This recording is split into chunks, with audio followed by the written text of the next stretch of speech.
चलिए लगातार दिखा रहे हैं कि देखिए जिस स्थल पर एम्स का निर्माण होना था उसी स्थल पर भारतीय जनता पार्टी का आमरण अनशन ये पूरा बताता है कि देखिए ये कौन सी जगह है, कैसी जगह का चयन बिहार सरकार ने किया।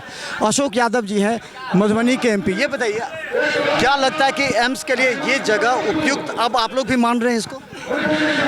देखिए, हम लोगों का सिर्फ इतना ही कहना है बिहार सरकार से कि बिहार पहला स्टेट है जहां पर 2 एम्स मिला और हम मिथिलावासी के लोग सौभाग्यशाली हैं कि दूसरा एम्स मिथिला में मिला और वह दरभंगा में मिला। और एम्स बनाने के लिए भारत सरकार कोई भी पैसा देती है किसी स्टेट गवर्नमेंट को, तो ज़मीन उपलब्ध कराना उस स्टेट गवर्नमेंट का दायित्व होता है।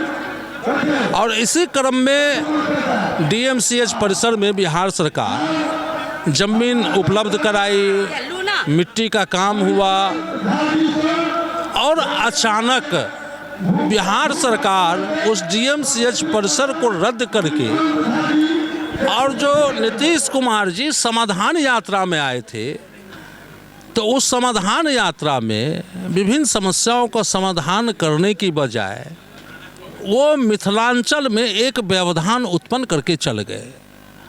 डीएमसीएच परिसर का ज़मीन को रद्द कर दिए और उनके द्वारा घोषणा हुआ, सरकार के द्वारा घोषणा हुआ कि जिस स्थल पर हम लोग बैठे हैं वहाँ पर एम्स का निर्माण हो।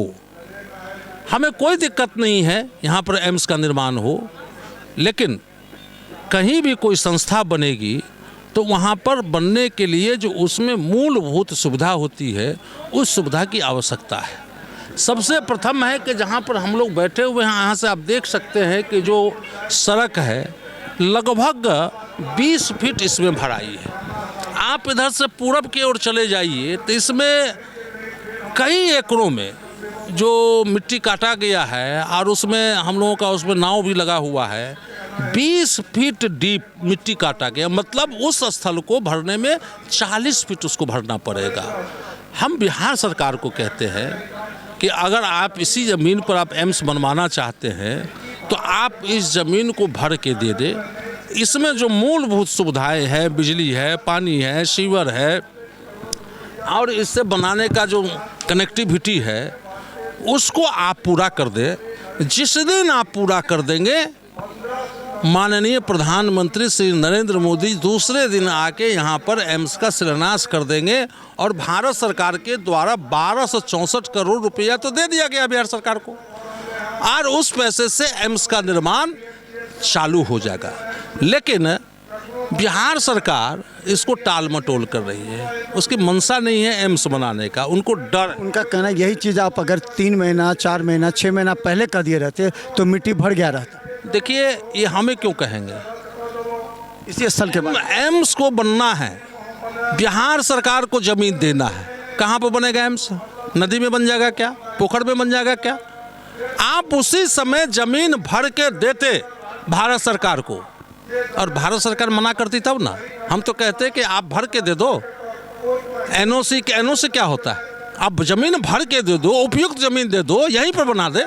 हम लोग बैठे धरना पर कि इसी स्थल पर एम्स बने, लेकिन इस स्थल को जल्द से जल्द बिहार सरकार बतावे कि कितने दिनों के अंदर में हम इस ज़मीन की भराई कर देंगे, इसकी कनेक्टिविटी सड़क से जोड़ देंगे और जो मूलभूत सुविधा है कब तक बिहार सरकार उपलब्ध करा देगी। इस चीज़ के लिए हम लोग आज आमरण अनशन पर माननीय सांसद गोपाल जी ठाकुर बैठे हुए हैं और उनके समर्थन में हम लोग भी बैठे हुए हैं। जब तक बिहार सरकार इसका कोई ठोस निदान नहीं करेगी, कोई आश्वासन नहीं देगी हम लोगों को, तब तक यहाँ पर हम लोग आमरण अनशन पर बैठने वाले हैं।